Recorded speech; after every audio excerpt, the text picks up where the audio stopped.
Imagine a voice, just one single voice, so resonant it could bridge divides, stir national pride, and really lay the groundwork for a vision of a unified nation. Today, we're taking a deep dive into the life and monumental legacy of exactly that kind of figure. We are. We're exploring the extraordinary contributions of Dr. Bhupen Hazarika, who people often called very affectionately Sudha Kanto, which beautifully translates to the voice of Nectar. The voice of Nectar, wow. Yeah, and this deep dive will unpack the recent, really vibrant celebrations around his 100th birth anniversary.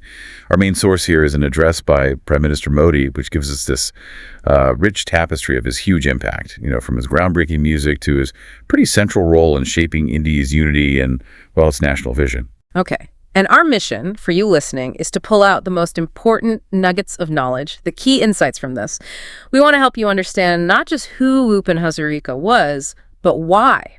Why his spirit, why his songs are still so profoundly relevant to India's journey today. So, yeah, get ready for some surprising facts and hopefully a really insightful conversation. Absolutely. So those centenary celebrations for Bhupen Hazarika's birth in Assam, by all accounts, they were just incredibly vibrant. The Prime Minister actually described being there as an unforgettable moment.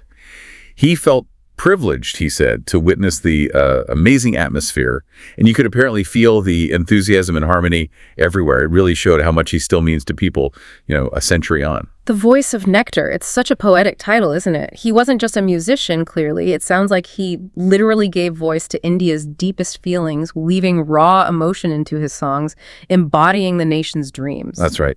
The Prime Minister highlighted Hazarika's belief that when music becomes sadhana, like a form of spiritual devotion, it really touches the soul deeply.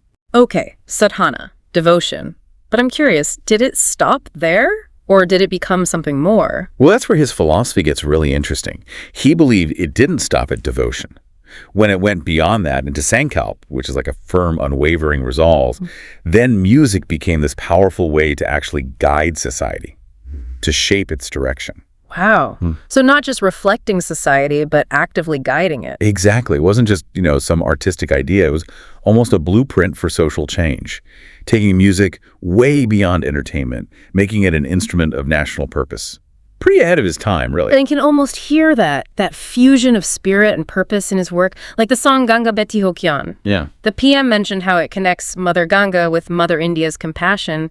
It's more than just a song about a river, isn't it? Oh, definitely. It's a profound statement. It's like this spiritual blend of environmental concern and national identity. How did he achieve that unique blend that seemed to resonate so much with people? Well, it's fascinating because his own life journey sort of mirrors this deep connection to India, even while he was looking outward, too. He was born in the Northeast, and his musical beginnings were, well, the PM poetically put it as being by the sacred waves of the Brahmaputra. That early immersion was key. Started with the Brahmaputra. But he didn't just stay put. He went to Kashi for graduation. And the PM described how Kashi's dynamism gave this incessant flow to his life, and the Ganga transformed his musical devotion. Then he went to America for a PhD. That's right, a PhD in America. Quite a journey.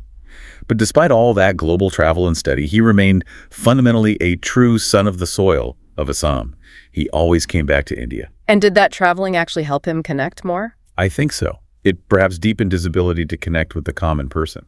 He became their voice in many ways, especially in films, giving melody to their pain, their struggles. His music became a medium for their stories, the ones that often go untold. You really feel that in that Assamese song, Manuhe Manuhor Bave Jodai. I hope I'm saying that right. Close enough? Okay.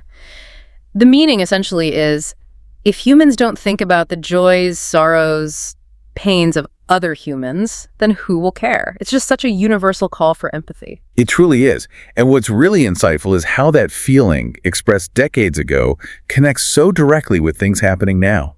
The Prime Minister explicitly linked it to India's current efforts to improve lives. Villagers, the poor, the downtrodden tribal communities. Oh, okay. So it shows his vision wasn't just artistic inspiration. It lined up with this really fundamental goal of making sure no one gets left behind. Precisely. It had real-world resonance then and now. So beyond the music and the empathy, Bhupen Hazarika was also this massive force for unity, wasn't he? Especially for the Northeast. He's called a great hero of India's unity and integrity. He really is. And you have to remember the context. For decades, the Northeast often felt neglected. Sometimes it was left to burn in the fire of violence and separatism, as the PM put it.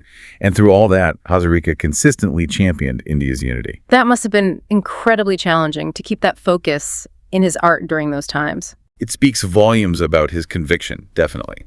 He wasn't just singing pleasant songs.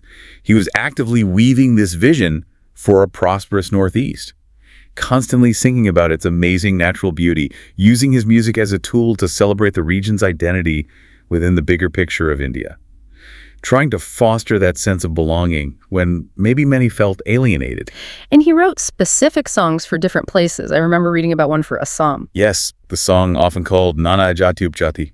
It celebrates Assam's incredible diversity, all the different peoples and cultures, making Assamese people proud. And not just Assam, he had a connection with Arunachal Pradesh, too. Oh, very much so. A special love for Arunachal Pradesh. It was highlighted by their chief minister actually being at the centenary celebration. Right, that's significant. And Hazarika gifted them the song Arun Kiran Sheesh Bhushan, a beautiful tribute to the region's spirit and landscape. This ability he had to capture the essence of different regions, their unique beauty, their challenges, and make them part of the national story that was part of his genius. As the Prime Minister said, a true patriot's voice is never in vain. It finds its way. Exactly. So connecting this to today, it feels like his vision for the Northeast is actually, being worked on. The government honored him with the Bharat Ratna. The PM said this specifically honored the Northeast's dreams and self-respect, making the region a national priority. And there were tangible symbols, too, like the Bhupen Hazarika Bridge. It's one of India's longest connecting Assam and Arunachal Pradesh. Right after him. A physical link embodying his unifying spirit. Precisely. And today, Assam and the whole Northeast are seeing rapid development, breaking records in different sectors.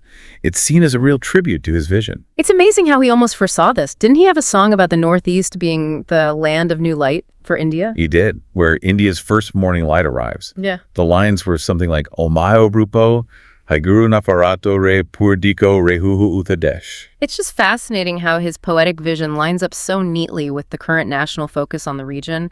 It's almost like he planted the seeds. Which brings us to another really crucial dimension, this idea of cultural connectivity. We talk a lot about physical infrastructure, rail, road, air. But the PM emphasized that cultural connection is just as vital for national unity. That makes total sense. You need more than just roads. Right. So alongside the physical development, there's been this big push recently to foster that cultural connection in and with the Northeast. Okay, so what kind of things are we talking about? I remember the big celebration for Veer Lachit Borphukan's 400th anniversary, for instance. That's a key one. Yeah. And also the Azadi Ka Amrit Mahotsav initiative really worked to bring the stories of Northeast freedom fighters into the national spotlight, making sure their sacrifices are remembered. Right, integrating their history more. And there's the Ashtalakshmi Mahotsavs held in Delhi that was specifically designed to showcase the Northeast's cultural strength, its skills, its arts. So these aren't just isolated events. It's about weaving the Northeast more deeply into the main national story. Exactly that. And Hazarika's spirit, that resolve we talked about, also played a role in inspiring the nation during tough times. The PM recalled the 1962 war. Hazarika, seeing the conflict right there from Assam, saying, Pradhi Jabana Rakta Rabinduha Ananta Hinduse.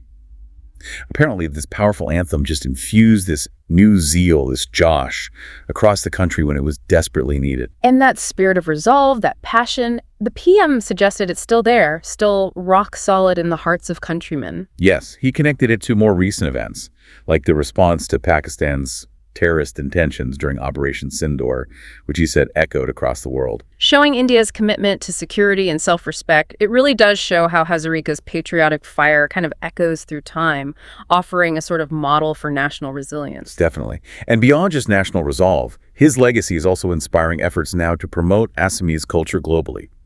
The PM shared this vision, almost a dream, of a future where children learn A for Assam, symbolizing the state's cultural importance reaching far and wide. A for Assam. That's quite a vision. And tying into that, there's the push for the gamosa, right? Assam's traditional scarf. Yes, the hand-woven gamosa. Yeah. It's such a powerful symbol of Assamese identity and craft. The PM himself often wears it, actively branding it. And he called on people to be brand ambassadors for local. Exactly. urging people to buy and sell Swadeshi indigenous products from Assam. It's not just about shopping.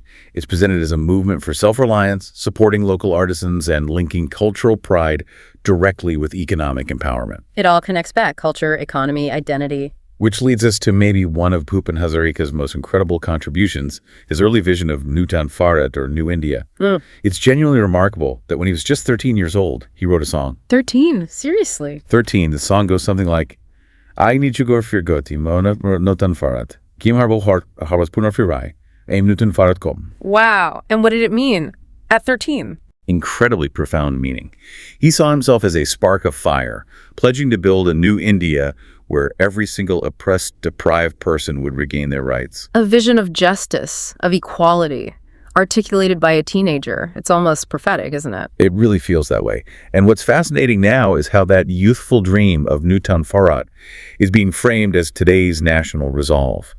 The Prime Minister explicitly connected Hazarika's vision to the current national goal of a developed India by 2047, or Viksit Bharat 2047. So Hazarika's life, his songs, they're being held up as inspiration for this huge national ambition, his dreams becoming the collective sankalp, the resolve. That's the connection being made, yes. His lifelong work feeding into the future vision. And, well, that brings us towards the end of our deep dive today. We've journeyed through the truly incredible life and the huge impact of Bhupen Hazarika, the voice of Nectar, whose music crossed boundaries, championed unity, and really helped lay the groundwork for a vision of a strong, compassionate, and developed India. His songs, his life, they just perfectly show how deeply art and culture can weave themselves into national identity, to national aspirations.